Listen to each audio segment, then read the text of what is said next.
ठीक, क्या समस्या हुई थी? समस्या ये हुई थी सर, सन 2000 में तो हमारी शादी हुई। सही हमारे तब से जुल्म हम पे कर रहे हैं, मर्जी हो तब घर से निकाल देते, दारू बहुत पीता है। सही है, जो मेरा खेतवा था मेरे, मैं किसी से बेच के मकान दुकान बना लिया और हम पैसे की खर्च किया था, तो हमें मारने की धमकी देना चाहिए। दीपावली पे हमें मार के निकाल दो, हम अपनी माँ के पिपरा चले गए। सही है, उसके बाद में कुछ गाँव वाले हमें अपनी शरत पे ले आए।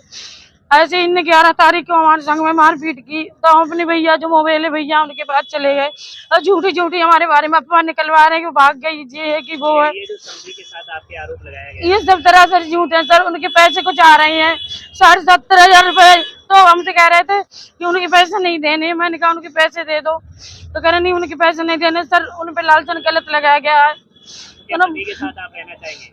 हम सर हम मेहनत मजदूरी कर लेंगे, पति के साथ नहीं रहना चाहिए। जिस पति ने मेरी झूठी झूठी सिगरेट करी है सर, हमारे जितना था मायके से सब हमने बेच बाच के दे दिया। यहाँ तक कि हमारी माँ ने चौका बर्तन तक करके खिलाया इनको। इनकी पान पुड़िया बीड़ी सिगरेट तक का खर्चा दिया मेरी माँ ने।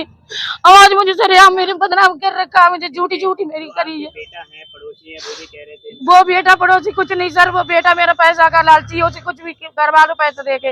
और जो पड़ोसी सर वो गंदी नियत हमारी लड़की पर कराई है, इस वजह से मेरा झगड़ा हुआ।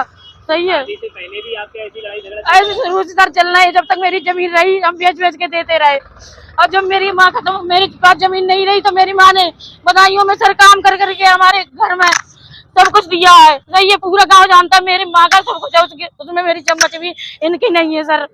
सर इनने मेरा तमाशा बना दिया। मेरे भैया भाभी हैं, उनके साथ हम रह रहे थे। हम ये चाहते हैं सर मुझे न्याय मिले। मेरी गलत अफवाह उड़ाई यही है कि वो भाग गई, समझ के ये है वो है। सर मेरा पति बहुत ज्यादा गलत है, शुरू से हम पे मारपीट कर रहे हैं।